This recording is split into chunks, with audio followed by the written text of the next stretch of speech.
Nagpatayo ng palasyo si Solomon. Ikapitong kabanata. Nagpatayo rin si Solomon ng palasyo niya at inabot ng 13 taon ang pagpapatayo nito. Ang isa sa mga gusali nito ay tinawag na kagubatan ng Lebanon. Ang haba nito ay 150 talampakan. Ang luwang ay 75 talampakan. At ang taas ay 45 talampakan. Ito ay may 4 na hanay ng mga haliging sedro, 15 bawat hanay, at nakatukod ito sa 45 na pambalagbag sa ibabaw ng haligi, kung saan nakakabit ang kisameng sedro. Ang dalawang gilid ng gusaling magkaharap ay may 3 hanay na bintana na magkakasunod.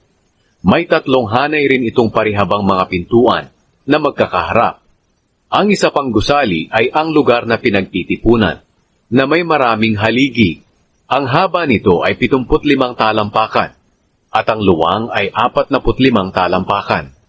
May balkonahe ito sa harapan, na may bubong at mga haligi. Nagpatayo rin siya ng gusali, kung saan inilagay niya ang kanyang trono. Ito rin ang lugar kung saan siya humahaton. Pinatakpan niya ito ng mga tablang sedro, mula sa sahig hanggang sa kisame. Ang bahagi ng palasyo kung saan nakatira si Solomon ay nasa likod lang ng gusali kung saan siya humahaton. At magkatulad ang pagkakagawa nito. Katulad din ito ang yari ng bahay na kanyang ipinagawa para sa kanyang asawa na anak ng Paraon. Lahat ng mga gusaling ito mula sa mga pundasyon hanggang sa mga bubong ay gawa sa pinakamagandang uri ng bato na pinagputol-putol at tinabas ang lahat ng gilid ayon sa tamang sukat. Ang mga pundasyon ay gawa sa malalaki at magagandang uri ng bato. Ang haba ng ibang mga bato ay 15 talampakan, at ang iba ay 12 talampakan. Sa ibabaw nito ay mga kahoy na sedro at mamahaling mga bato na tinabas ayon sa tamang sukat. Ang maluwang na bakuran ay napapaligiran ng pader, na ang bawat 3 patong ng mga tinabas na bato ay pinatungan ng kahoy na sedro. Katulad din ito ang pagkakagawa ng mga pader ng bakuran sa loob ng templo ng Panginoon at ng balkonahe. Ang mga gamit ng templo. Ipinasundo ni Haring Solomon si Huram sa Tyre dahil magaling siyang panday ng mga tanso. Anak siya ng isang byuda mula sa lahi ni Naphtali, at ang kanyang ama ay taga-Tyre, na isa ring panday ng mga tanso. Pumunta siya kay Haring Solomon at ginawa niya ang lahat ng ipinagawa sa kanya. Gumawa si Huram ng 2 haliging tanso, na ang bawat isa ay may taas na 27 talampakan at may pabilog na sukat na 18 talampakan. Gumawa rin siya ng 2 ulo ng mga haliging gawa sa tanso, na ang bawat isa ay may taas na 7 kalahating talampakan. Ang bawat ulo ng haligi ay napapalamutian ng 7 kadenang dugtong-dugtong, na may 2 hilerang palamuti na ang hugis ay parang prutas na pomegranata. Ang hugis ng ulo ng mga haligi sa balkonahe ay parang mga bulaklak na liryo, at ang taas nito ay 6 na talampakan. Ang bawat ulo ng 2 haligi ay napapaligiran ng 2 hilera, na may 200 na palamuti, na ang hugis ay parang prutas na pomegranata. Ang palamuting ito ay nasa ibabaw ng bilog na bahagi ng ulo, sa tabi ng mga kadena. Itinayo ni Huram ang mga haligi sa balkonahe ng templo.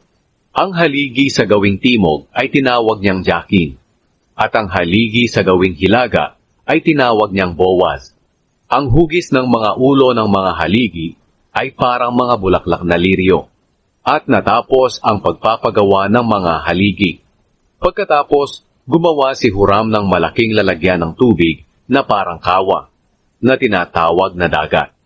Ang lalim nito ay 7 kalahating talampakan, ang luwang ay 15 talampakan, at ang sukat sa paligid ay 45 talampakan. Napapalibutan ito ng 2 hilerang palamuti sa ilalim ng bibig nito.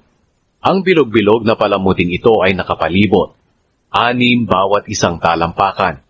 Kasama na itong ginawa ng gawin ang sisidlan. Nakapatong ang sisidlan sa likod ng 12 tansong toro na magkakatalikod. Ang 3 toro ay nakaharap sa gawing hilaga. Ang 3 ay sa kanluran. Ang 3 ay sa timog. At ang 3 naman ay sa gawing silangan. Ang kapal ng sisidlan ay mga 3 pulgada. At ang ilalim nito ay parang bibig ng tasa na nakakurba palabas katulad ng namumukadkad na bulaklak ng liryo. At maaari itong malagyan ng mga 11,000 galong tubig. Gumawa rin si Huram ng 10 tansong kariton na gagamitin sa paghakot ng tubig. Ang haba ng bawat isa ay 6 na talampakan. Ang luwang ay 6 ding talampakan. At ang taas ay 4.25 talampakan. Ganito ang pagkagawa ng mga kariton. Ang mga dingding nito ay may mga kwadro at napapalamutian ng mga larawan ng leon, mga baka at mga kerubin. Ang ibabaw at ang ilalim ng mga kwadro ay may magkakatulad na palamuti na parang mga bulaklak. Ang bawat kariton ay may 4 na tansong gulong at mga tansong ehe. Sa bawat sulok ng mga kariton ay may tukod na humahawak sa pabilog na patungan ng tansong planggana. Ang mga tukod ay napapalamutian ng parang mga bulaklak na kabit-kabit. Ang pabilog na patungan ay nakaangat ng 1.5 talampakan sa ibabaw ng kariton. At ang luwang ng bunganga ay 2 talampakan at 3 pulgada. Ang paligid ng ilalim ay may mga inukit na palamuti. Ang dingding ng kariton ay kwadrado, hindi pabilog. Sa ilalim ng mga kwadradong dingding ay may 4 na gulong na nakakabit sa mga ehe, na kasama ng ginawa ng gawin ng kariton. Ang taas ng bawat gulong ay 2 talampakan at 3 pulgada, at katulad ito ng gulong ng karwahe. Ang mga ehe, tubo, rayos at tapalodo ng gulong ay gawa lahat sa tanso.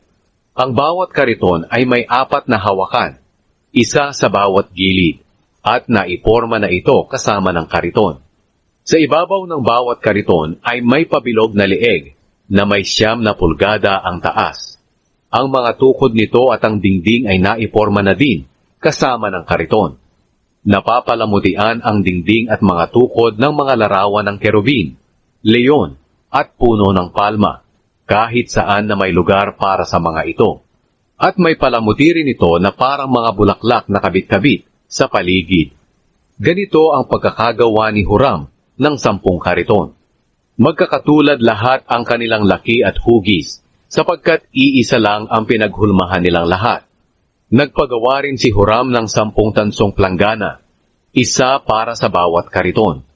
Ang luwang ng bawat planggana ay 6 na talampakan at maaaring lagyan ng 220 galong tubig. Inilagay niya ang 5 kariton sa bandang timog ng templo at ang 5 namay sa bandang hilaga. Inilagay niya ang lalagyan ng tubig na tinatawag na dagat sa pagitan ng gawing silangan at gawing timog ng templo. Nagpagawa rin siya ng mga palayok, mga pala, at mga mangkok na ginagamit sa pangwisik. Natapos ni Huram ang lahat ng ipinagawa sa kanya ni Haring Solomon para sa templo ng Panginoon. Ito ang kanyang mga ginawa. Ang 2 haligi, ang 2 parang mangkok na ulo ng mga haligi, ang 2 magkadugtong na mga kadenang palamuti sa ulo ng mga haligi, ang 400 palamuti, na ang hugis ay parang prutas na pomegranata.